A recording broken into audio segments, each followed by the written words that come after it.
Hi! Hello! Welcome to BRK health. నేను మీ కీర్తి. ఈరోజు మనతో పాటున్నారు senior consultants, cancer specialist, robotic surgeon doctor Ramu Damuluri garu మనతో పాటున్నారు. సార్‌తో మాట్లాడదాం. Rice cooker. ఇప్పుడు మనం ఎలక్ట్రిక్ రైస్ కుక్కర్ వాడుతున్నారు. ప్రతి ఇంట్లో ఎలక్ట్రిక్ రైస్ కుక్కర్ ఉంది.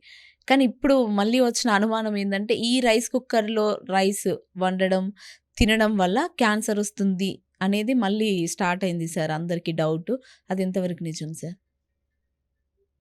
ఇది అబ్సల్యూట్ మిత్ అండి. హ్మ్. రైస్ కుక్కర్‌లో రైస్ వండటం వల్ల మనకి ఎటువంటి క్యాన్సర్ రాదు. సార్. ఓకే. హ్మ్. కాకపోతే ఏంటంటే దీనివల్ల కొన్ని హార్మ్‌ఫుల్ ఎఫెక్ట్స్ అయితే ఉన్నాయి. Okay not sir. Related to cancer నేను చెప్పేది. Okay sir. ఓకే. మనం ఏం చేస్తామంటే రైస్ కుక్కర్‌ని కంటిన్యూయస్‌గా ఓవర్ హీట్ చేస్తూనే ఉంటాం. అవును సార్. అది హీట్స్ హీట్ చేస్తాము, సార్. స్టాప్ అవును. చేస్తాము, హీట్ చేస్తాము. దానివల్ల ఏంటంటే కొంచెం లాంగ్‌గా యూజ్ చేస్తాం. మనం ఎప్పటిదప్పుడు ఫ్రెష్ యూజ్ చేసుకోము. హ్మ్. దానివల్ల ఏంటంటే లాంగ్ యూజ్ చేయడం వల్ల బ్యాక్టీరియాలు ఓవర్ గ్రోత్ అవుతాయి. కొద్దిగా ఫుడ్ పాయిజనింగ్ అయ్యే అవకాశాలు ఉంటాయి. హ్మ్. ఎందుకంటే మనం మార్నింగ్ పెట్టింది అంతే హీట్‌గా ఉందనుకోని ఈవినింగ్ తింటాం దీనివల్ల.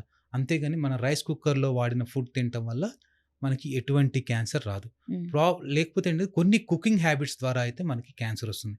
ఏంటంటే ఎక్కువ స్మోక్ ఫుడ్ తినకూడదు మనం. హ్మ్. మనం ఎక్కువ స్మోక్ ఫుడ్ తినటం వల్ల మనకి హ్మ్. స్టమక్ క్యాన్సర్ వచ్చే ప్రభావం ఎక్కువగా ఉంటుంది.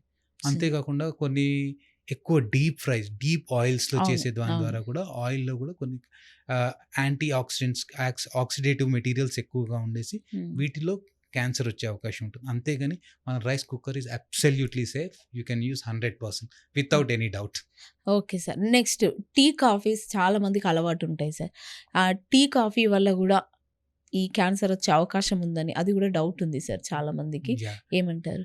టీ, కాఫీ వల్ల ఇప్పటివరకైతే సైంటిఫిక్‌గా దేర్ ఇస్ నో ఎవిడెన్స్ అండి. టీ, హ్మ్. కాఫీ తాగడం ద్వారా మనకి క్యాన్సర్ వస్తుందని. హ్మ్. కాకపోతే ఏంటంటే కొద్దిమంది ఏంటంటే హడావిడిగా వేడి వేడి టీ తాగుతూ ఉంటారు. అవును సార్. ఏదో వాళ్ళు అవును. వర్క్ స్ట్రెస్‌లో ఉండి రిలీవ్ అవ్వడానికి టీ తాగుతారు. హ్మ్. అట్ ద సేమ్ టైమ్ తొందర తాగేసి వర్క్‌కెళ్ళాలని. అవును సో, సార్. హాట్ బెవరేజెస్ ఎక్కువగా తాగటం వల్ల మనకి నోటి క్యాన్సర్స్, యూసోఫేజియల్ క్యాన్సర్స్ హ్మ్. వచ్చే అవకాశం ఉంది. అంతేగాని టీ, కాఫీ ద్వారా ఎటువంటి క్యాన్సర్స్ వచ్చే అవకాశం లేదు. హ్మ్. సో, దాని గురించి మీరేం భయపడక్కర్లేదు. భయపడాల్సిన హ్యాపీగా అవసరం తాగొచ్చు. లేదు. ఓకే. బట్ టీ, కాఫీ ఏంటంటే anything excess is poisoning. Yes sir. Okay.